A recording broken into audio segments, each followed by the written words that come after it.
ഇവരോട് രാഷ്ട്രീയമായിട്ടൊരു മാർച്ച് നടത്താൻ അന്തസ്സായിട്ട് രാഷ്ട്രീയം പറഞ്ഞിട്ട് മാർച്ച് നടത്താൻ പറയാം. എന്തിനാ ഈ ഡ്രാമ കാണിക്കും? എന്തിനാ ഇങ്ങനെ ഓവറാക്കുന്നത്?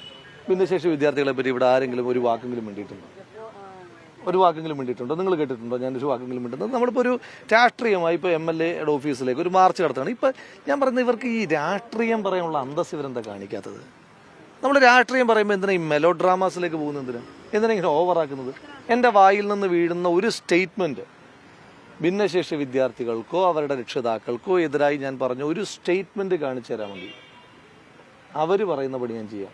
BJPയിൽ ചേരുന്നത് ഒഴിച്ച് അത്ര അധമമായൊരു പണി അവരെന്നോട് പറയരുത്. ബാക്കി എന്ത് പണി പറഞ്ഞാലും ഞാൻ ചെയ്യാം. വെറുതെ ഒരു സമരം നടത്തുകയാണെങ്കിൽ അന്തസ്സായി സമരം നടത്തുക, പോവുക. അതാണല്ലോ എൻ്റെ ഒരു മര്യാദ. അതല്ലാതെ ഈ നാട്ടിലെങ്ങും ഇല്ലാത്ത വേറൊരു വിഷയത്തിലേക്ക് കൊണ്ടുവന്ന് കെട്ടി അങ്ങനെ പറഞ്ഞു കഴിഞ്ഞാൽ ഈ പാലക്കാട്ടെ ജനതയുടെ ഇവർ പാലക്കാട്ടെ ജനതയുടെ പ്രബുദ്ധതയെ കുറേ കാലമായിട്ട് അളക്കുകയാണ്. ആ അളക്കുന്നതിനെല്ലാം നല്ല പലിശ ശതമാനം കിട്ടുന്നുണ്ടല്ലോ പാലക്കാട്ടെ ജനതയുടെ കയ്യിൽ നിന്ന് തന്നെ.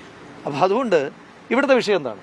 ഇവിടുത്തെ വിഷയം സത്യത്തിൽ ഭിന്നശേഷി വിദ്യാർത്ഥികളോടും മാതാപിതാക്കളോടും പൊതുസമൂഹത്തോടും ഈ നാടിനോടും തെറ്റ് ചെയ്തത് RSS ആണ്, BJP ആണ്. അങ്ങനൊരു സ്ഥാപനത്തിനൊരു CSR ഫണ്ട് കിട്ടുമ്പോൾ ആ സ്ഥാപനത്തിനകത്ത് കൊടുക്കുന്ന പേര്, ആ പേരിനെ ചൊല്ലി ഒരു തർക്കത്തിലേക്ക് പോകാൻ അവർ പാടുണ്ടോ?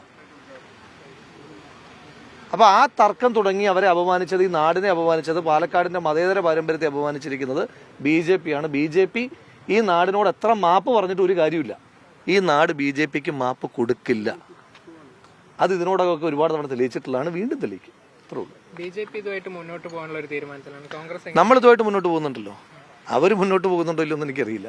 നമ്മളിതുമായിട്ട് മുന്നോട്ട് പോകുന്നുണ്ട്. വരും ദിവസങ്ങളിൽ ഈ വിഷയവുമായി ബന്ധപ്പെട്ട് നാടിനെ വിഭജിക്കുവാനുള്ള ഇവരുടെ എല്ലാത്തരം ശ്രമങ്ങളെയും സൂപ്പർ എക്സ്പോസ് ചെയ്യുന്ന തരത്തിലുള്ള സമരപരിപാടികൾ, പ്രതിഷേധ പരിപാടികൾ, രാഷ്ട്രീയ പരിപാടികൾ, നിയമപരമായ പോരാട്ടമെല്ലാമായി നമ്മൾ മുന്നോട്ട് പോവുകയാണ്. അതിനകത്തൊന്നും ഒരു തർക്കവുമില്ല.